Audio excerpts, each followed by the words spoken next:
Buenas tardes. Primero que todo, bueno, darle las gracias por haber asistido a este encuentro maravilloso, estar aquí. Gente querida, gente conocida, gente que ama la ciudad, sobre todo. Esta tarde, Cheo Carvajal y Elisa Silva, comunicador, arquitecta, nos han convocado con una premisa maravillosa, que es la diversidad como médula de una ciudad democrática.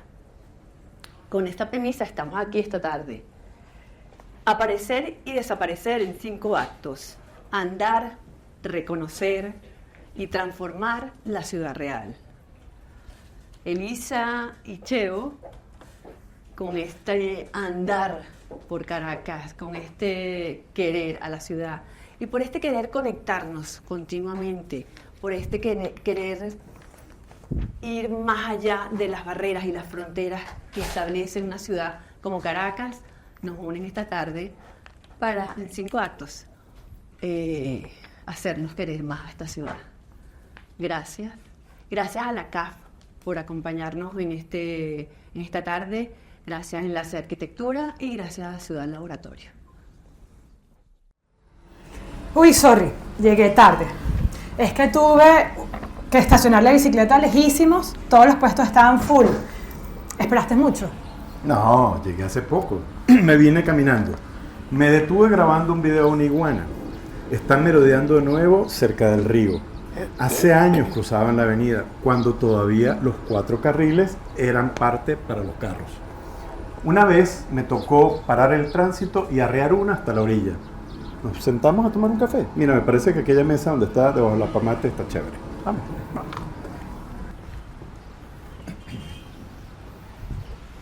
El otro domingo me tomé un café justo en esta mesa con Ángela Layón. No lo podía creer. Le hablaba y estaba súper distraído. Con el teléfono.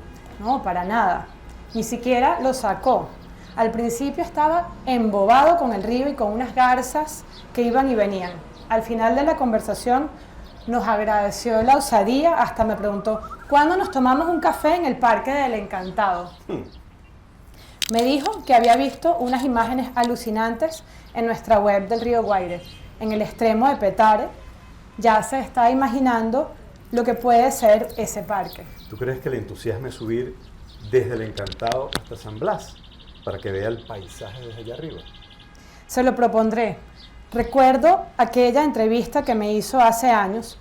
Él asomó que una transformación del Guaire, capaz de cambiar la narrativa alrededor del río, después de tanto olvido y mala prensa, tendría un valor simbólico muy alto. Sería una manera de renovar la confianza en la recuperación del país. Bueno, no sé si llega tanto. Pero el impacto de estos 2 kilómetros de parque lineal en Colinas de Bellomonte ha sido enorme. Muchos ahora ven posible lograr los 16 kilómetros de paseos peatonales al lado del río. Lo mejor es que este paseo surgió como de la nada y se convirtió en un proyecto con muchos actores y defensores. Y, tal como lo pensamos, esta articulación ciudadana ha servido para seguir contagiando y sumando voluntades. Creo que despertamos un deseo escondido, la fibra de una gran aventura colectiva. Fue un inmenso desafío. ¿A todos les sonaba tan inverosímil? A muchos aún les cuesta entenderlo y les resulta extravagante tomar un café acá. A mí ya se me hizo habitual. Hace mucho tiempo que no me tomo un café del otro lado de la calle. Y eso que ahora no tiene ese montón de talleres, caucheras y ventas de repuestos. La salida de los carros de los retiros ha producido un cambio enorme. ¿Viste la diversidad de comercios y espacios que hay ahora? No, sí, la venta de empanadas es lo máximo. Parece que montarán una librería. Sin dudas, es más para el paseo, el ejercicio, la conversa tranquila, la contemplación. Las mesas para tomar el café. Tengo curiosidad de saber por qué la gente está en aquella acera y no en esta. Les preguntamos por qué no cruzan. Bueno, dale, mira, podemos comenzar con el señor de la camisa de cuadros aquí. A ver, buenas tardes, gracias por venir hoy. A ver, una curiosidad. ¿Qué está esperando para caminar por este paseo y sentarse acá al lado del río Guaire? Sí, ¿qué está esperando? Que lo invitemos. Ah, bueno, yo sabía, me lo imaginaba. Amiga, ¿qué crees que verás desde acá si te asomas al río? Yo veo en ese río maravillas. Sí, dígame que usted no es de los que preferiría que se mantuvieran los 4 carriles de los carros. Dígame, la desproporción era grosera. 80% de la vía estaba destinada para los carros y apenas 20% de acera para caminar en pésimas condiciones, además, incluyendo que se estacionaban carros en las aceras. Dígame, usted no es de los que defiende. No, ¿cómo va a decir eso? Yo estoy a favor de que la gente pueda caminar y transitar en bicicleta también. Me lo imaginaba, por supuesto. ¿Sabes qué? Reconozco que algo me incomoda de tomar un café aquí. Es la autopista. Es súper ruidosa y además no deja ver bien hacia el Ávila. Y es una gran barrera para cruzar a pie al norte de la ciudad. Tan cerca que está Bellomonte y Colinas. Tan parecida es la arquitectura y la escala de ambas urbanizaciones. Pero para llegar al otro lado hay que dar un vueltón. Tan alineadas están sus calles que en 5 minutos podríamos pasar de la avenida Miguel Ángel a la Casanova. ¿Recuerdas la primera caminata que hicimos por el río? La hicimos con María Virginia. Fuimos hasta San Pedro de los Altos a ver el origen del río. ¿Recuerdas la primera vez que bajamos una de esas rampas hasta la orillita? La gente no podía creer que el agua no oliera mal. Estaban impresionados. Solo olía cuando estábamos cerca de la descarga de una quebrada. Bueno, la cantidad de basura también les impresionó. Pero ver el paisaje desde abajo les reveló una Caracas que jamás habían imaginado. Se les voló el coco. Hemos pasado por muchos momentos para llegar hasta aquí. ¿Recuerdas cuando bajamos desde San Blas hasta el Encantado con los estudiantes de la Facultad de Arquitectura? Estaban muy sorprendidos ante aquel paisaje natural en Petare. Tampoco esperaban encontrar el zaguán común en el barrio La Línea, aquella hilera de casitas literalmente al borde del río. Un zaguán comunitario. Bonito que lo llamaran así, fue un momento mágico. Lamentablemente se volvió dramático por la lluvia del día siguiente. Katiuska compartió videos de esas mismas casas inundadas, con los enseres flotando en el agua del río desbordado. Y en estos días, por cierto, volvió a inundarse. Afortunadamente esa historia está cambiando. Está quedando atrás el desprecio al río. Pero la autopista, llena de tentáculos, lo mantiene abrumado. Una violencia súper normalizada. Pero ya ves cómo hablan ahora los periodistas del río. Y algunos políticos y académicos comienzan a verlo como una oportunidad. Ahora es que falta, pero estuvo bien guiarnos por la intuición. Así es. Termina tu café y vamos caminando por el borde del río hasta Parque Central. Tengo pendiente ir al Museo de Bellas Artes. Recuperaron la reticularia de Gego. Yo me quería adelantar hace rato. Pero bueno, sí, vamos a aprovechar que el día está bien bonito para caminar y tengo unas ideas que comentarte del tramo del Guaire en el barrio La Línea.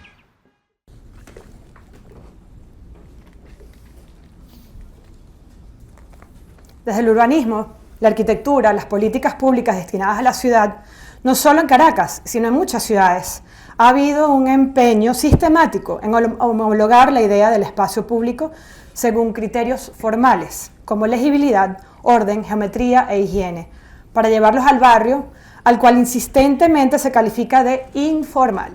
Por ejemplo, las dimensiones que supone un espacio público reconocido como tal, una plaza, un parque, un bulevar, superan las dimensiones del barrio. Esto genera la conclusión, por un lado, de que en el barrio no existe el espacio público, y por otro, que es perfectamente legítimo tumbar casas para construir un espacio público que se considera el adecuado. Un afán de justicia a expensas de una gran injusticia. Lo mismo aplica para la insistencia en abrir calles amplias para vehículos, casi siempre derribando casas. Pero resulta que la peatonalidad en la escala humana del barrio es uno de sus más valiosos atributos. El barrio se da el lujo de tener muchos espacios donde el carro no llega. La diversidad y singularidad de actividades y gente que camina es impresionante. La multiplicidad de actividades simultáneas en el espacio público, por muy limitado o restrictivo que sea, es sobrecogedor. Permite inclusive que los niños sean más autónomos y creativos. ¿Por qué no reconocer, registrar y entender estas otras tipologías de espacio público, desde lo irregular, lo orgánico e incluso llevarlas a otros lugares de la ciudad? La práctica nos dice que pueden funcionar muy bien. ¿No tiene acaso un valor de exportación? El espacio se amolda a nosotros mientras nosotros nos amoldamos a este. Y se genera un programa de actividades de manera orgánica a la medida de ese espacio específico. La mirada profesional, sin embargo, suele afincarse en las carencias y proyectar desde un automatismo que, más allá de la falta de respeto y reconocimiento que representa, sofoca cualquier oportunidad de celebrar y fortalecer la diversidad. ¿Qué es lo que necesita el barrio? Orden. Ya tiene uno, el suyo. ¿Le hace falta belleza? Esto supondría que no la tiene. ¿Requiere mejoras? Toda la ciudad tan contrastada y contradictoria, tan deteriorada y venida a menos, no solo necesita mejoras, sino en muchos casos transformación real, palpable, pero también simbólica. Necesita asistencia, necesita ser intervenido, El barrio no es ni un enfermo ni una enfermedad, necesita ser pensado. tanto como lo necesita el resto de esta ciudad tan fragmentada y desigual. Una ciudad que debemos pensarla como un todo, integrada, mezclada, y ese todo incluye a los barrios. ¿Qué entonces necesita el barrio? Reconocimiento. Necesita reconocimiento desde adentro y desde afuera como parte de la ciudad. El barrio, en una hipotética y deseada ciudad democrática, exige respeto. Cambiemos mejor entonces la pregunta. ¿Qué necesita este archipiélago de territorios fragmentados que habitamos para ser ciudad? Reconocimiento, respeto. Seguir pensando el barrio como malestar urbano no ayuda a entenderlo como parte activa de la ciudad, como espacio transitable, vivido por todos. Este es un fragmento del manifiesto Ciudad Completa del 18 de febrero de 2019. Veamos unas imágenes.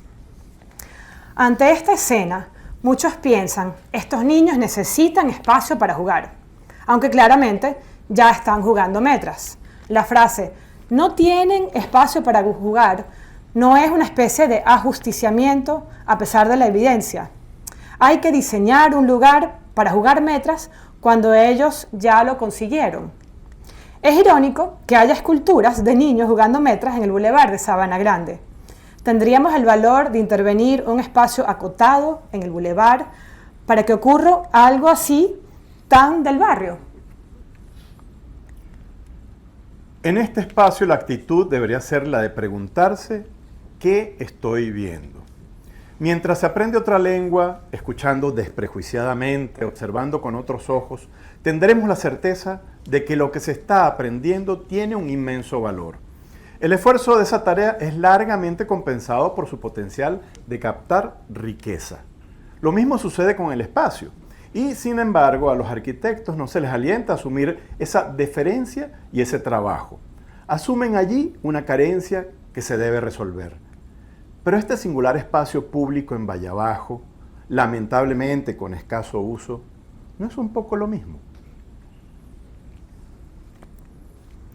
En este espacio, Bellomonte no forma parte de un barrio, pero sin lugar a dudas representa su espíritu, vecinos, trabajadores de la zona y hasta gente que conoce que esto ocurre en ese punto, se encuentran al final de la jornada para conversar, refrescarse y hasta bailar en la calle, teniendo como ancla una bodega tradicional.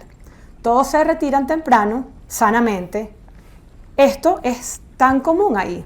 Parece exportado desde un barrio. Este retiro de frente, tomado por autos, ¿no sería mucho mejor si fuera para el disfrute de la gente? ¿Las bolas criollas son un deporte popular o no? ¿O no? Sí, ¿no? Ok. ¿Todos lo consideramos un deporte? ¿Somos capaces de permitirnos, cerca de donde vivimos o donde nos movemos cotidianamente, la presencia de un espacio como este, tan presente en los sectores populares e inclusive en clubes privados de clase media? Son muy comunes en otras ciudades que visitamos. ¿Por qué nunca se incluyen en el diseño de nuestros espacios públicos? Este estacionamiento es parte de un terreno municipal donde estaba proyectado un centro cívico. Por supuesto, sin cancha de bolas criollas.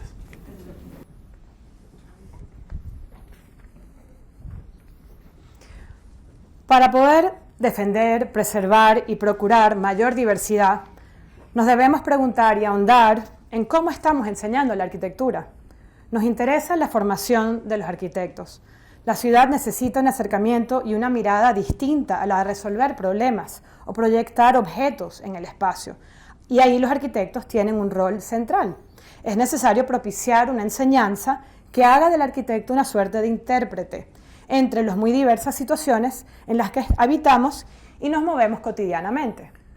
Pensamos que era importante compartir toda la experiencia que hemos tenido, el Guaire, los barrios, el andar, con estudiantes. Entre marzo y julio de 2024 realizamos en la Facultad de Arquitectura y Urbanismo de la UCB un taller de diseño que ha abierto pistas de asuntos que trabajar. Por ejemplo, es fundamental desmitificar el rol del arquitecto y del urbanista como gran operador unilateral y experto del entorno construido de la ciudad para descubrir aquello que se oculta o diluye frente a sus ojos, pero sobre todo para comprender las violencias que se cometen desde un abordaje de la ciudad tan poco implicado, tan distante, tan cenital. Proponemos caminar, pensar Caracas. Reivindicamos la escala del barrio, de la vecindad, de la comunidad, de los espacios donde la gente interactúa cotidianamente, de lo común que incluye a los árboles, la fauna, las quebradas y sobre todo el río Guaire. Andar y proyectar colectivamente, buscando registrar la complejidad, lo que preexiste, lo que emerge, lo que sugiere, lo que hay que conectar y lo que hay que deshacer. Ha sido un diálogo increciendo sobre el rol del arquitecto y del arquitecto en Caracas, lo real, lo deseado, lo pertinente, un aprendizaje que es agitación y desafío. Diseñamos recorridos que atravesaran múltiples e insospechados umbrales. Estos fueron los 4 que finalmente realizamos. Todos tocaban el Guaire y con ellos abarcamos 4 municipios. De San Agustín del Norte al barrio Buenos Aires en Puente Hierro. De Chuao a Chacao. De San Blas al casco histórico de Petare.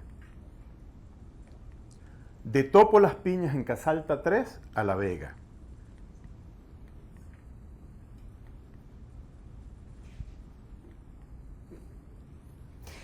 Es una invitación a mirar de otra manera, no a diseñar la ciudad o diseñar en la ciudad o incluso para la ciudad, sino desde la ciudad, desde adentro. Entender que como arquitectos estás metido en un proceso donde tus ideas necesariamente tienen que entrar en diálogo con lo otro para que fructifiquen, para que quede el registro de la experiencia vivida en nuestros cuerpos. Y esto solo ocurre a partir de un atento y sensato ejercicio de observación y diálogo. Por eso el taller conjuga estas 3 grandes palabras: ciudad, cuerpo, arquitectura. Pisar tierra con los demás. No suponer que el saber o la visión que tienes es lo que más vale. En ese diálogo, el saber que llevas ha de ser un aporte significativo a lo que podrá suceder, pero sin colonizar, sin cambiar la religión del otro, sin someter su lenguaje. Una pretensión que a veces llega al extremo de suprimir por completo un hábitat producido por la gente. Como quien tala un árbol, sin muchas averiguaciones. Dicho esto, resaltamos la convergencia de nuestro planteamiento con el discurso feminista del cuidado. Entender que esa aproximación al otro o a lo otro no puede ser desde la imposición tan masculina de vine aquí para conquistar este territorio, sino de quien comprende y parte del respeto a lo que hay. Lo descubre, lo reúne, lo fortalece, más como mediador que como demiurgo.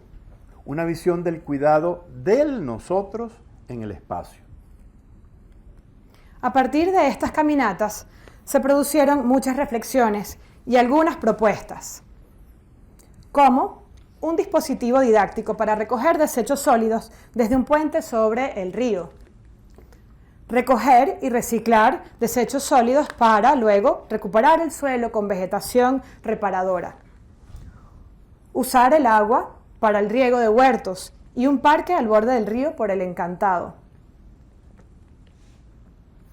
Aprovechamos para agradecer al decano Javier Caricato, que nos abrió las puertas en la facultad para este taller, y a los profesores, por ahí vi a Ricardo Sanz, y a todos los estudiantes por sumarse a este taller tan particular.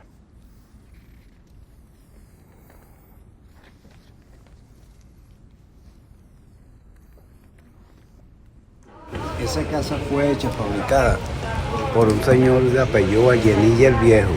Después quedó el hijo, pues, que fue el que, y los hermanos que heredaron cuando el señor murió. Ahí trabajó un señor de albañil, como ese señor, llamado Rafael León, que viene siendo el papá de mi cuñado. Y en la noche, como toda esa zona que usted ve ahí, donde están esas casas de edificios, eran matas de gamelote, guásimo, tártaro, todas esas cosas, ¿ves?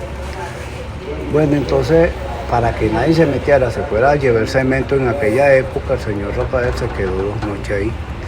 La segunda noche le lanzaron un poco de ese cemento arriba. Entonces él se paró, alumbró con la linterna. ¿Sabes que a esos viejos antes no le faltaba un machete al lado? Cuando alumbró no ve nadie, se volvió a acostar y entonces le zumbaron más cemento. Se paró y se vino para Fico, vivía ahí. En esa época vivía ahí. Según dicen algunos que pudo haber sido en aquella época, por los años 30, que a lo mejor mataron a alguien y lo enterraron ahí, ¿verdad? Para los que creen o no creen, que a lo mejor ahí hicieron una casa y nadie se dio cuenta, ¿verdad? Que todavía esos restos pueden estar sembrados por ahí. Ahí vivió una familia y se tuvo que ir. La que le voy a contar es amiga mía, Alinson Álvarez, a lo mejor tú lo viste nombrar, sobrina de Pedro Álvarez. Ella era secretaria ahí. Y una tarde voy yo bajando y está paradita en la puerta afuera y me llama, mira, ven acá, estoy comprando un café y viene para acá y me acompaña. Entonces ella dice que estaba sentada escribiendo en la máquina y una mira algo telepáticamente, con el poder mental le llamaba. Cuando ella vio a la izquierda, vio a alguien que la estaba viendo y movió las cortinas y las cerró. ¿Cómo usted va a mover una cortina con los vidrios cerrados y la cortina está por dentro? ¿Por dónde metió la mano? Entonces ella lo que vio la cosa, ahí tiene un rostro viéndome, entonces se quedó pensando, pero ¿cómo movió eso si no está cerrado? Entonces se fijó por fuera y se fue para afuera. Le dije, no, eso no es un fantasma que sale aquí. Mira una cosa, ahí se quedó un señor de las minas. Entonces Acción Democrática lo contrataba a él, así para que se quedara así en la noche. Bueno, en la casa de los partidos había aquel problema, ¿te acuerdas? Con don Carlos Andrés Pérez. Doña Antonio Linares se quedó ahí una noche y estaba cenando ahí su taza de café y su cosa. Mientras el señor fue al baño y vino, el café se lo había tomado, no se lo botaron. Nada de lo que yo estoy diciendo me lo crea. No, nada de lo que yo le digo usted no me lo cree, pues esos son, como se dice, leyenda folclórica, para algunos, pero para otros no. De que espantan, yo un día le dije a sin él saber nada, porque yo le pregunté, y entonces, mire, ¿dónde trabajas tú? No, estoy trabajando aquí en Casa de Torio. ¿No te han asustado? Y me dice, ¿por qué tú me dices eso? Si anoche me asustaron, le bajaron la coseta así. ¿Me asustan? A mí me dicen el viejo, Eulalio Chapellín. A ver,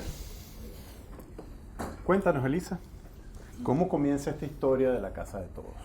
Comienza cuando unos vecinos nos mostraron un espacio abandonado durante el desarrollo del proyecto Integración en Proceso Caracas, que realizamos en La Palomera entre el 2018 y el 2020. Conocimos ese anexo con la puerta tapiada.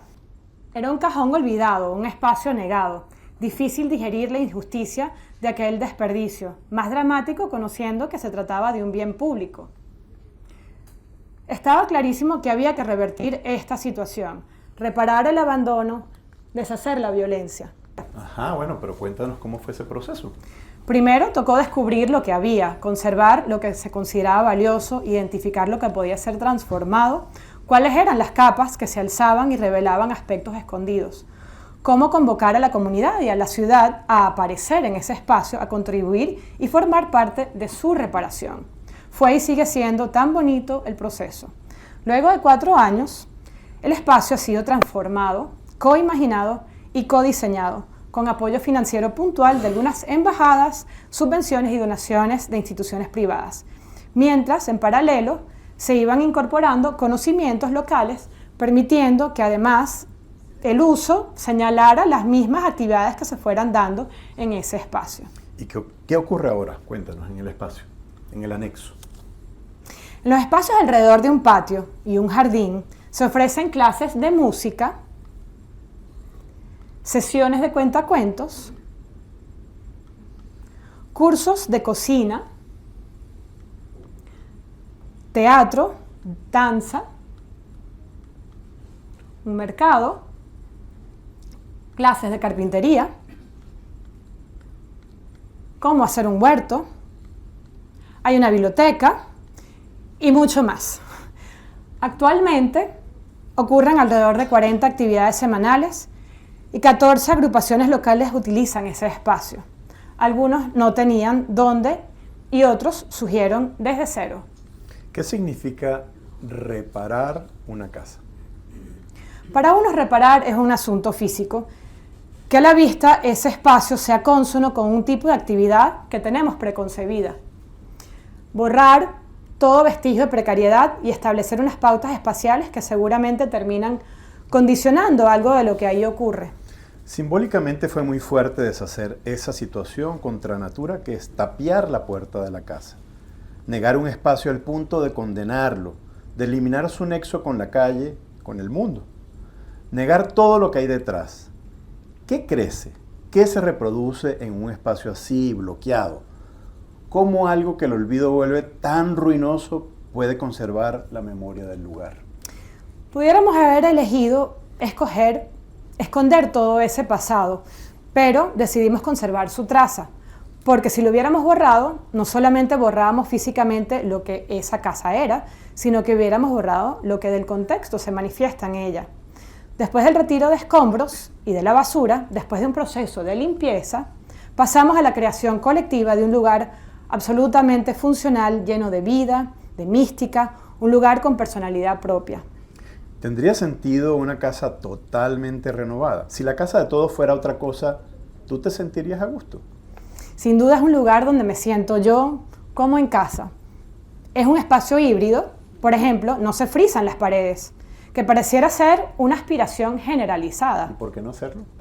Porque estarías borrando todo. En vez, se ha diseñado y respondido al uso, que es más valor que la actividad que se puede dar en un espacio. De hecho, diría que es la actividad lo que tanto fascina de la casa de todos. Pero cuando se detienen a observar lo físico, es inevitable que se pregunten por qué es así. Pues es algo de lo que pasa en el espacio cuando vimos a los niños jugando metras. Está en diálogo con el contexto. No pretende borrar lo que está adentro, porque de cierta forma también estaría borrando lo que está afuera y lo que lo rodea. La escalera de la casa de todos costó quizás 3 veces lo que costaría una escalera convencional. Está claramente adosada a una estructura existente. No busca simplemente subir y bajar. Es una protagonista en el espacio. Igual pasa con el techo. Esa hibridez es un valor y tiene que ver con una forma orgánica de comprender el espacio, el contexto, su historia. No se ha frisado, pero para nada luce ruinosa. Más allá de lo funcional, hay un prejuicio, una incomodidad, una incapacidad de entender y aceptar que en la ciudad el hábitat se expresa de múltiples maneras. Se piensa que friso y pintura dignifica una casa. ¿En serio eso dota de dignidad? Las operaciones que se suelen hacer desde la arquitectura sobre el patrimonio tratan de preservar la historia. Pero hay operaciones sobre edificaciones patrimoniales que requieren de intervención para ser habilitadas. A primera vista, la casa de todos no parecía ser patrimonio. Quizás ningún especialista lo consideraría así, pero en esa escala y en ese contexto, para nosotros lo es. Esa es la lectura que le dimos y lo que la emparenta con intervenciones en edificaciones patrimoniales en el mundo. La intervención es respetuosa de lo que existe y a la vez genera condiciones maravillosas de uso. Por eso las instalaciones para la iluminación están bien hechas. La escalera está muy bien hecha. Tiene una presencia potente, sin decirlo, le dimos un valor de patrimonio a algo que nadie se imagina pudiera tenerlo. Y así apostamos a que ese espacio es un patrimonio de La Palomera, de Baruta y de Caracas. Creo que esta cuidadosa mezcla en lo construido tiene un correlato con lo que sucede con las personas que se han vinculado a la casa de todos, incluyéndonos. Sí, eso creo. Desde mi perspectiva, la arquitectura se ha vuelto una praxis de continuidad e implicancia, y eso quiere decir que uno se va transformando. Contrario a la lógica asistencialista que se entiende como una operación mercantil y finita, nuestros intercambios con los vecinos de La Palomera no se vencen. Más bien la afinidad, el afecto y los vínculos crecen continuamente y hoy siento La Palomera como mi vecindad y una parte gigante de mi vida. La Casa de Todos ha sido un espacio de encuentro para los artistas y cultores de nuestro pueblo de Baruta. Un lugar de oportunidad para que muchas personas puedan dar a conocer sus talentos. Es un espacio tanto familiar y recreativo que nos enseña a compartir. Un lugar que ha sido transformado y ciertamente cuando ves la transformación de este lugar te abre ideas para ver cómo puede ser la transformación de lo que tú quieres hacer en este lugar. Todos tenemos la oportunidad de crecer tanto artística como culturalmente en esta envidiable comunidad. Y digo envidiable porque tiene este centro que es magnífico. Se reúnen diferentes niños a compartir, a aprender, a conocer diferentes áreas, lo que es la lectura, aprenden a tocar guitarra, aprenden a bailar, a modelar, a cocinar. Tareas dirigidas, la biblioteca. Yo aquí hago danza y hago clases de dibujo. Un lugar para estudiar. En la maestra me hace mucha tarea. Yo tomo clases de dibujo junto a mi mamá. Puedes compartir con tus amigos y estar en un momento de tranquilidad. Una buena oportunidad para poder avanzar en mis estudios. Aquí hago muchos ejercicios. Para mí es un lugar que es muy divertido, aprendes mucho y es muy bonito. Muy verdoso, muy de jardín, muy lindo y bueno, es más que un simple lugar de ensayo. La Casa de Todos es para mí una familia. Me gusta el ambiente. Construcción, arte, formación, disciplina y educación. Invito a mis compañeros, a mis vecinos que vengan a conocer el espacio, que tenemos que aprovecharlo a los máximos. Hacemos el esfuerzo de que esta casa sea el lugar más lindo de aprendizaje. De aprendizaje para los niños y para las gentes mayores también.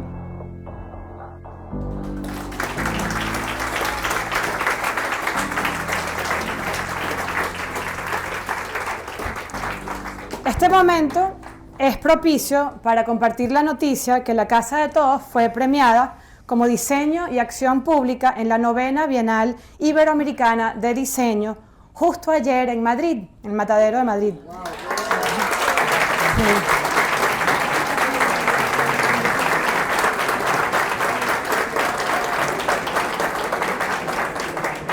Y esto es producto de un amplio proceso de diálogo, un diseño colectivo, donde todas estas personas son absolutamente fundamentales en que la historia pueda ser real.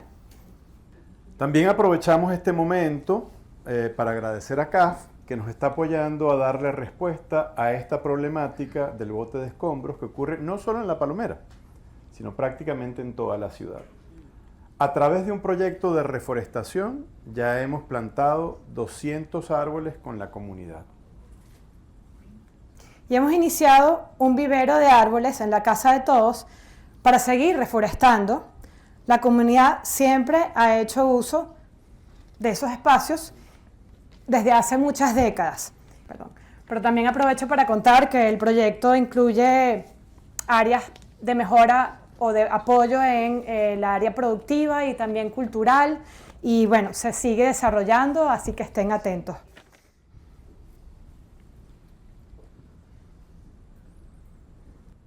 Celebrar la diversidad es romper los límites de lo conocido, reconocer lo que se ha mantenido al margen, hacerlo visible, hacerlo parte de nuestra cultura. Por curiosidad, por el deseo de conocer y enriquecer nuestra visión del mundo y nuestra forma de actuar en el mundo, es que intelectualmente y desde el activismo defendemos lo diverso. Rechazar la diversidad es rechazar el encuentro con la complejidad humana y social. Cuanto más fructífero sería permitir que nuestra forma de pensar pudiera ser transformada por lo que nos ofrece la vida contemporánea. Le tememos a la complejidad porque en ella podemos extraviarnos. Por ese temor tendemos a homogeneizar las cosas, negando la diversidad y la riqueza que contiene. Hay que rebelarse, volvernos más sensibles y más vulnerables también. Hay que entenderse con la complejidad como algo que se practica y en lo que nos ejercitamos. Para quienes tienen el rol de pensar y gestionar lo que es de todos, lo público, es prácticamente obligación asumir esa diversidad y esa complejidad, porque más allá de gestos de justicia e inclusión, genera más creatividad y mayor riqueza. ¿Qué hacer para caminar en ese sentido? Literalmente caminar, Caminar es un camino para el desacondicionamiento de la mirada, trazando una ruta no solamente en el espacio, sino en el yo, y lleva a recorrer las sinuosidades, las del mundo y las propias, en un estado de receptividad, de alianza, geografía del afuera que se une a la de la interioridad, liberándola de las obligaciones sociales ordinarias. David Le Breton, Elogio del caminar.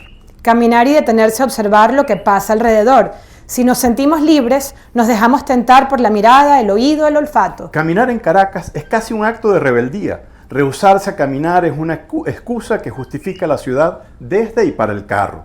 Ejercido por un arquitecto o arquitecta o urbanista que diseña para muchos, es arrogarse el derecho a pensar y decidir por los demás y ejercer con autoritarismo. Sin embargo, una ciudad democrática nos permite movernos de múltiples formas. La meta es pensar y lograr una ciudad que te libera del carro. Caminar es un increíble método de comprensión para deshacerse de prejuicios y romper paradigmas, una forma de desaprender. En efecto, hay que desaprender, deshacer y reorientar la práctica de la arquitectura si pretendemos garantizar la diversidad. La diversidad se manifiesta en distintos tipos de espacios que corresponden a dinámicas distintas de la vida.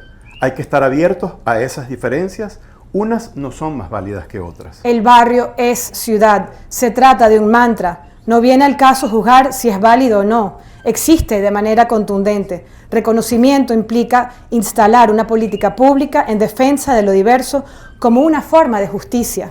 Lejos de intentar homologar el barrio, quizás deberíamos observar lo que cotidianamente ocurre en sus espacios, sobre todo en aquellos donde el carro no está presente y donde las dinámicas funcionan a partir del andar y la cercanía. La diversidad es un reconocimiento a las capas históricas sobre la ciudad.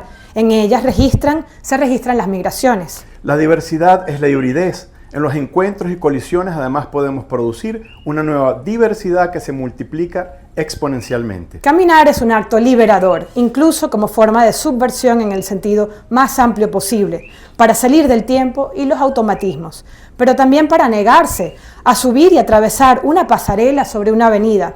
Caminar para tener conciencia de que muchos otros no pueden hacerlo. Son los practicantes de la ciudad quienes constantemente se desentienden de las directrices diseñadas, pasan de los principios arquitecturales que han orientado la morfología urbana. Son ellos, los transeúntes, quienes crean un universo poliédrico, hecho de movimientos que pueden ser a menudo espasmódicos, ya sea a nivel molecular o masivo. A la ciudad planificada se opone la ciudad practicada. Manuel Delgado Ruiz, Elogio del Viandante. El espacio de la apariencia es el lugar donde aparezco ante los demás como los demás aparecen ante mí. Percibimos quiénes y cuándo algunos aparecen y otros desaparecen en el espacio público. El género, el color de piel, la clase social, diferentes capacidades de movimiento y muchas otras condiciones humanas no gozan del mismo derecho de aparecer. Procurar la representación de espacios de la aparición, mientras más diversos mejor, se vuelve cada vez más necesario y requiere de nosotros una práctica más consciente y activa. En efecto, la arquitectura y el urbanismo pueden ser muy excluyentes. La responsabilidad se diluye en una nueva religión de lo ilimitado, el consumo, la tecnología y la riqueza. Pero ¿dónde queda la implicación del yo, nuestra propia agencia personal, frente a esa suerte de tren a toda velocidad sin frenos? Andar con todos los sentidos dispuestos es una forma de implicancia, salir de la contención del yo para movernos entre el nosotros, andar con ánimo de escucha. La práctica requiere implicancia, implicarnos en la realidad en toda su indeterminación y complejidad, como una premisa esencial de acción en el mundo.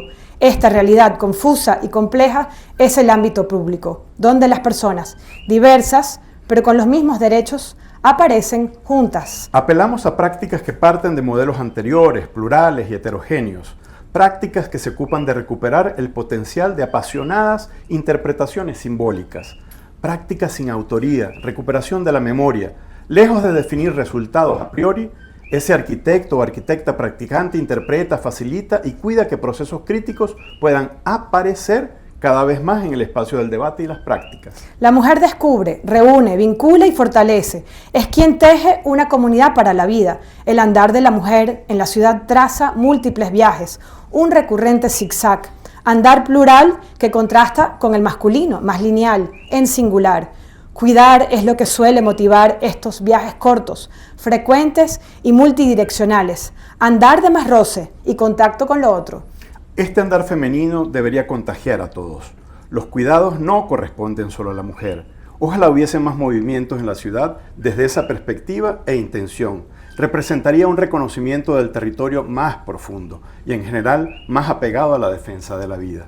En una ciudad democrática, caminar es el fin. Caminando aparecemos, retamos los códigos excluyentes de la ciudad e incluimos a los que tienden a desaparecer.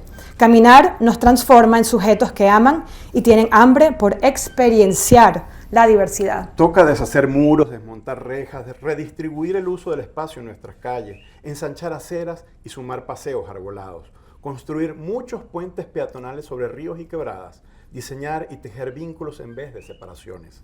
Desde el reconocimiento y el respeto impera ampliar la cantidad y calidad de nuestras esferas públicas, porque es precisamente ahí donde nos retratamos como sociedad democrática. Una amplia esfera donde todas podemos recorrer y recorrer, conocer y reconocer, nacer y renacer, como seres cada vez más plurales, más complejos y más incluyentes. Gracias. Muchas gracias.